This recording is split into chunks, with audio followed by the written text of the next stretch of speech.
رجب میں آج کے دن کا بادشاہ وظیفہ چلتے پھرتے اللہ کا یہ ایک نام پڑھیں۔ شام ہونے سے پہلے پہلے دولت، گاڑی، بنگلہ سب کچھ ملے گا۔ بسم اللہ الرحمن الرحیم۔ محترم ناظرین، آج کے دن میری بہنیں اور میرے بھائی اگر چاہتے ہیں کہ فوری طور پر ان کے حالات بدلیں، اگر چاہتے ہیں کہ ان کی زندگی میں پیسہ فوری طور پر آنا شروع ہو جائے، تو میرے بھائیوں، میری بہنوں، آج کے دن ایک وظیفہ چلتے پھرتے پڑھ لینا۔ یہ وظیفہ اتنا آسان ہے کہ آپ کو اس وظیفے کے لیے گھنٹوں کے لیے نہیں بیٹھنا، منٹوں کے لیے نہیں بیٹھنا۔ 30 سیکنڈ کا وقت نکال لینا ہے اور 30 سیکنڈ کے اندر اندر میرے بتائے ہوئے طریقے سے آپ کو یہ وظیفہ پڑھ لینا ہے۔ زندگی بھر جولیاں اٹھا کر دعائیں دو گے، آج آپ کو وہ مجرب وظیفہ، وہ مجرب تسبیح بتانے لگا ہوں۔ میرے بھائیوں، میری بہنوں، آپ لوگ جلدی مایوس ہو جاتے ہو، بالکل مایوس مت ہونا۔ اللہ عز و جل کی رحمت اور اس کے فضل و احسان سے خود کو محروم سمجھنا مایوسی ہے۔ اللہ عز و جل قرآن پاک میں ارشاد فرماتا ہے، ترجمہ: تم فرماؤ اے میرے وہ بندو جنہوں نے اپنی جانوں پر زیادتی کی، اللہ کی رحمت سے نا امید نہ ہو، بے شک اللہ سب گناہ بخش دیتا ہے، بے شک وہی بخشنے والا مہربان ہے۔ ایک اور مقام پر ارشاد ہوتا ہے، ترجمہ: اپنے رب کی رحمت سے کون نا امید ہو مگر وہی جو گمراہ ہوئے۔ ایک اور مقام پر ارشاد ہوتا ہے، ترجمہ: اللہ کی رحمت سے نا امید نہ ہو، بے شک اللہ کی رحمت سے نا امید نہیں ہوتے مگر کافر لوگ۔ حضور سید المبلغین رحمت للعالمین صلی اللہ علیہ وسلم سے سوال کیا گیا، کبیرہ گناہ کون سے ہیں؟ تو آپ صلی اللہ علیہ وسلم نے ارشاد فرمایا، اللہ عز و جل کے ساتھ کسی کو شریک کرنا، اس کی رحمت سے مایوس ہونا اور اس کی خفیہ تدبیر سے بے خوف رہنا، اور یہی سب سے بڑا گناہ ہے۔ اللہ عز و جل کی رحمت سے مایوس ہو کر گناہوں میں مشغول ہو جانا ناجائز، حرام اور کبیرہ گناہ ہے۔ رحمت الہی سے مایوسی بعض صورتوں میں کفر بھی ہے۔ چنانچہ ایک بزرگ نے اپنی تصنیف میں لکھا ہے،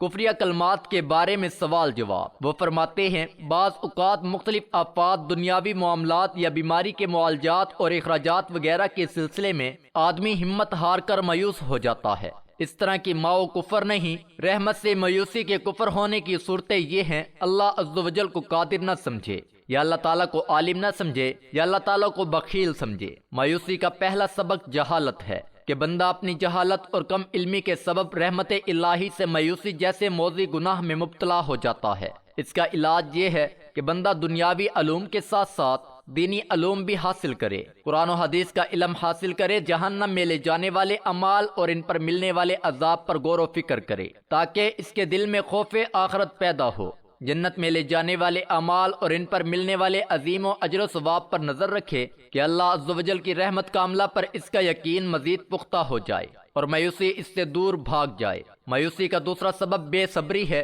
کسی آزمائش یا مصیبت پر بے صبری کا مظاہرہ کرتے ہوئے ویلا کرنے سے رحمت الہی سے مایوسی پیدا ہو جاتی ہے۔ اس کا علاج یہ ہے کہ بندہ مصیبتوں پر صبر کرنے کی عادت ڈالے، کیونکہ بے صبری کی وجہ سے نکلنے والے کلمات بسن اوقات کفریات پر مشتمل ہوتے ہیں جو ایمان کو برباد کرنے کا سبب بنتے ہیں۔ کسی بھی تکلیف یا مصیبت پر بندہ یہ ذہن بنائے کہ اللہ عز و جل نے مجھے اس آزمائش میں مبتلا کیا ہے، تو میں اس پر بے صبری کا مظاہرہ کر کے اجر و ثواب کیوں ضائع کروں، بلکہ میں اس کی رحمت کاملہ پر نظر رکھوں اور اس مصیبت یا پریشانی سے نجات کے لیے اس کی بارگاہ میں التجا کروں۔ مایوسی کا تیسرا سبب دوسروں کی پرآزمائش زندگی پر نظر رکھنا ہے۔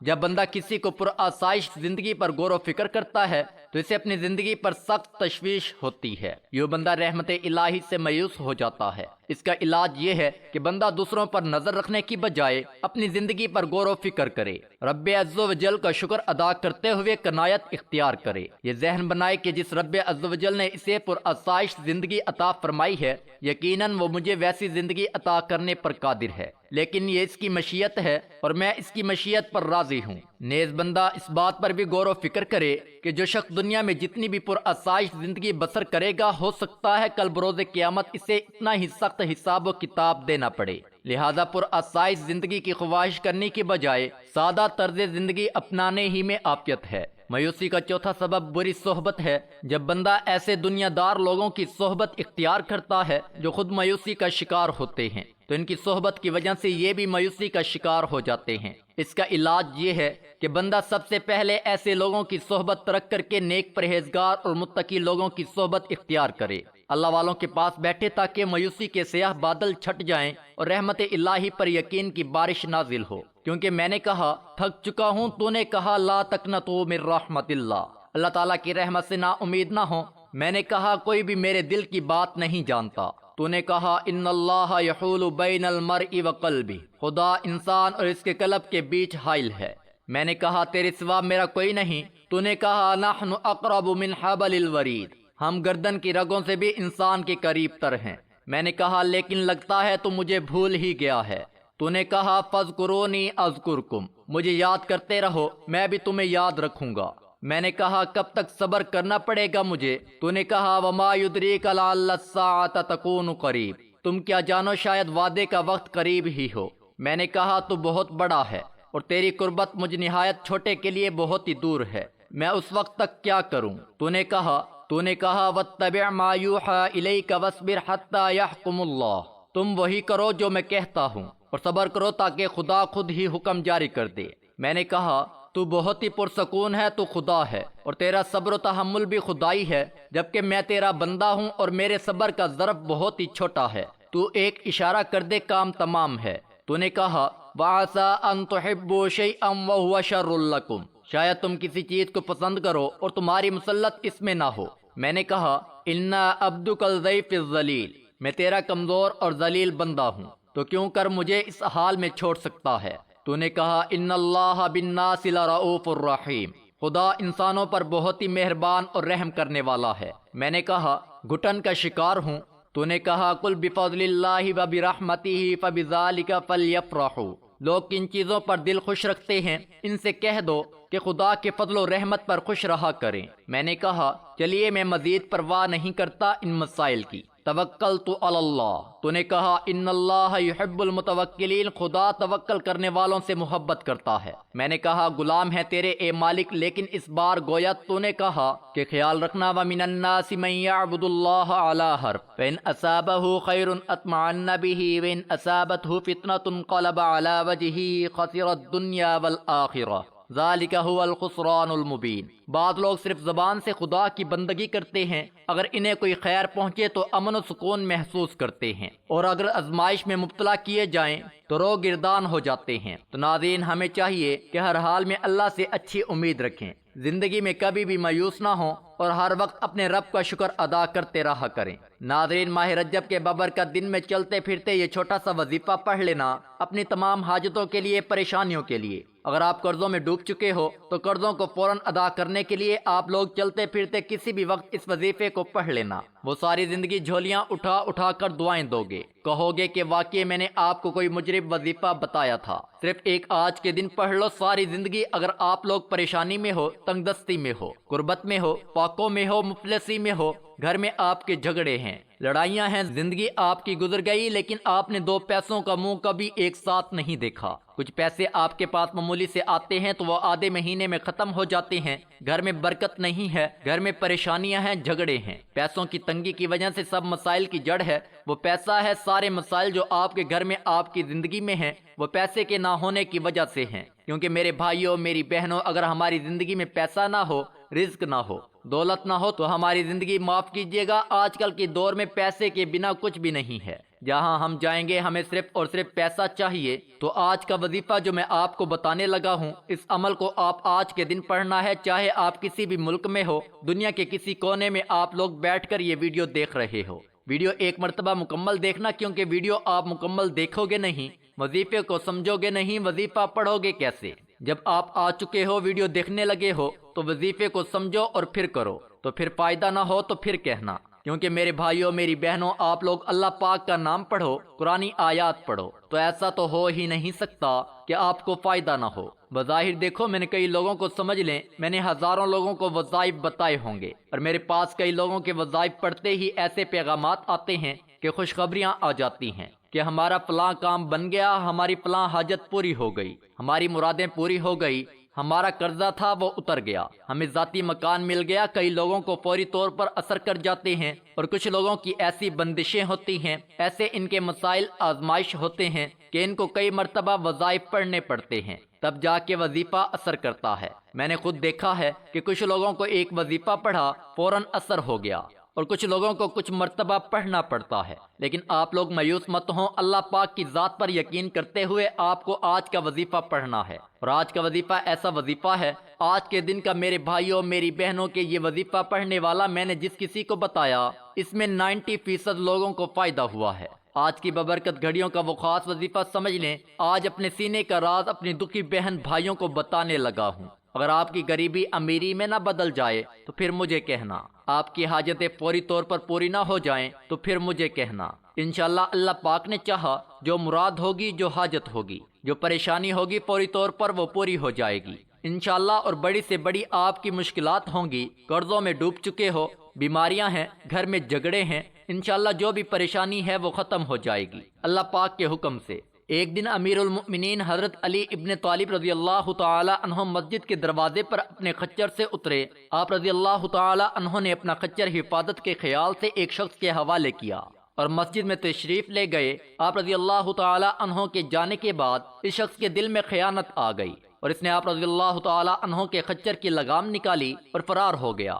حضرت علی رضی اللہ تعالی عنہ نماز سے فارغ ہو کر جب مسجد سے باہر تشریف لائے تو آپ رضی اللہ تعالی عنہ کے ہاتھ میں 2 درہم تھے۔ یہ 2 درہم آپ خچر کی نگہبانی کرنے والے شخص کو بطور معاوضہ دینا چاہتے تھے، لیکن آپ رضی اللہ تعالی عنہ نے دیکھا کہ خچر بغیر لگام کے خالی کھڑا ہے۔ بہرحال آپ بغیر لگام کے خچر پر سوار ہو کر گھر پہنچے اور اپنے غلام کو 2 درہم دیے کہ وہ بازار سے دوسری لگام خرید لائے۔ غلام بازار گیا، اس نے وہی لگام ایک شخص کے ہاتھ میں دیکھی۔ پوچھنے پر معلوم ہوا کہ ایک شخص یہ لگام 2 درہم میں بیچ گیا ہے۔ واپس آ کر غلام نے یہ بات حضرت علی رضی اللہ تعالی عنہ کے گوش گزار کی تو آپ رضی اللہ تعالی عنہ نے فرمایا، بندہ بعض اوقات خود صبر نہ کرنے اور عجلت سے کام لینے کی وجہ سے رزق حلال کو اپنے اوپر حرام کر لیتا ہے، حالانکہ جو کچھ رب العزت نے اس کی قسمت میں لکھا ہوتا ہے اس سے زیادہ اسے ملتا ہے۔ اب اس وظیفے کو آج کے دن آپ کو پڑھنا ہے۔ میں پہلے بتا چکا ہوں، آپ نے دیکھ لیا ہے کہ یہ وظیفہ ماہ رجب کی بابرکت گھڑیوں کا ہے۔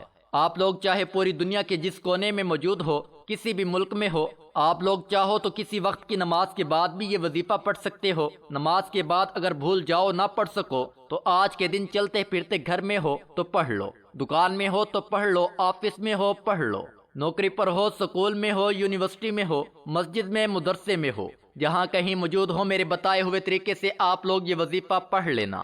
اس وظیفے کے بارے میں آپ کو پہلے ہی بتا چکا ہوں کہ یہ ایسا وظیفہ ہے کہ جو میرے بہن بھائی بالکل ان پڑھ ہیں، بالکل جن کو ایک لفظ بھی پڑھنا نہیں آتا، وہ میرے ساتھ ساتھ پڑھ لیں۔ یہ اتنا آسان وظیفہ ہے اور اتنا مختصر سا وظیفہ آپ کو بتانے میں وقت ضرور لگ رہا ہے، لیکن آپ یقین کریں جب آپ لوگ اس عمل کو کرنے لگیں گے آپ کے بامشکل 30 سیکنڈ لگیں گے۔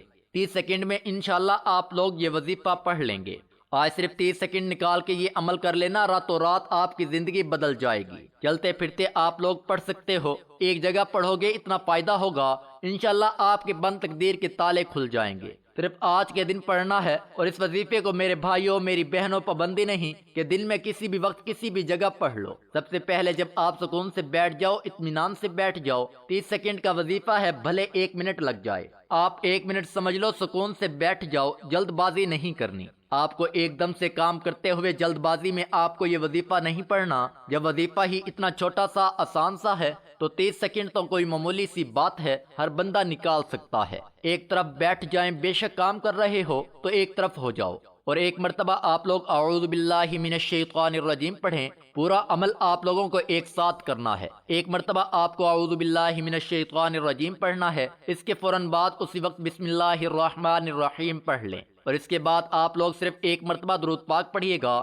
صرف ایک مرتبہ کوئی سا بھی درود پاک پڑھ لیں، درود ابراہیمی پڑھ لیں جو ہم نماز میں پڑھتے ہیں، صلی اللہ علیہ وسلم پڑھ لیں یا صلی اللہ علی محمد پڑھ لیں، یا جو درود پاک آپ کو پڑھنا ہے ایک مرتبہ درود پاک پڑھ کے یہ وظیفہ شروع کر دیں۔ ایک مرتبہ میرے ساتھ بھی پڑھ لیں تاکہ ثواب ہو۔ اللہم صلی علی محمد وعلی آل محمد کما صلیت علی ابراہیم وعلی آل ابراہیم انک حمید مجید۔ اللہم بارک علی محمد وعلی آل محمد کما بارکت علی ابراہیم وعلی آل ابراہیم انک حمید مجید۔ درود پاک پڑھنے کے فوراً بعد آپ لوگوں کو ایک مرتبہ سورۃ الکوثر پڑھنی ہے۔ انا اعطیناک الکوثر فصل لربک وانحر ان شانئک ھو الابتر۔ ایک مرتبہ آپ کو درود پاک پڑھنے کے بعد سورۃ الکوثر پڑھنی ہے۔ سب سے پہلے آپ نے ایک مرتبہ اعوذ باللہ من الشیطان الرجیم اور ایک مرتبہ بسم اللہ الرحمن الرحیم پڑھ لیا۔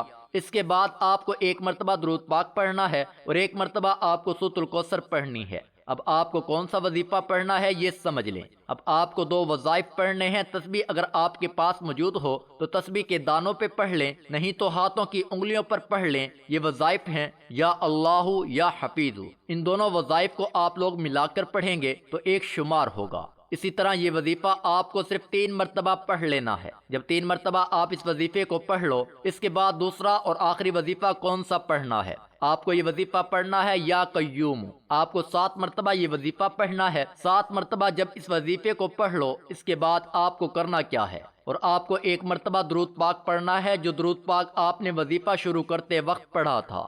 وہ درود پاک جب آپ پڑھ لیں تو اس کے بعد آپ نے دونوں ہاتھوں پر دم کر کے اپنے چہرے پر، اپنے سینے پر پھیر لیں۔ میرے بھائیوں میری بہنوں دونوں یہ عمل کر لیں اور آخر میں اللہ پاک سے اپنی حاجتوں کے لیے، اپنی پریشانیوں کے لیے دعا مانگ لیں۔ میں اللہ پاک سے دعا مانگتا ہوں، آپ نے آمین کہتے جانا ہے۔ میرے مولا ہم سب کی پریشانیوں کو دور کر دے، میرے مولا ہماری حاجتوں کو پورا کر دے، میرے مولا ہمیں غیب سے رزق اور دولت عطا کر دے، میرے پیارے اللہ پاک ہمارے تمام گناہوں کو معاف کر دے، میرے مولا ہمیں 5 وقت کا نمازی بنا دے، میرے اللہ میری غیبی کو امیری میں بدل دے، میرے مولا ہمیں قرضوں سے نجات عطا فرما دے، میرے مولا ہمیں نیک اور صالح اولاد عطا فرما دے، میرے مولا جو بے اولاد ہیں ان کو اولاد نرینہ عطا فرما دے، میرے مولا ہماری خطاؤں کو معاف کر دے، میرے مولا جہاں جہاں مسلمانوں پر ظلم و ستم ہو رہا ہے وہاں پر اپنی غیبی مدد فرما دے۔ میرے بھائیوں میری بہنوں آپ لوگوں کا آمین ضرور کہہ دیجیے گا، کیا پتہ کسی ایک بھائی کی آمین سے کسی کی زندگی بدل جائے گی۔ اپنے رزق میں برکت، وسعت اور کشادگی کے لیے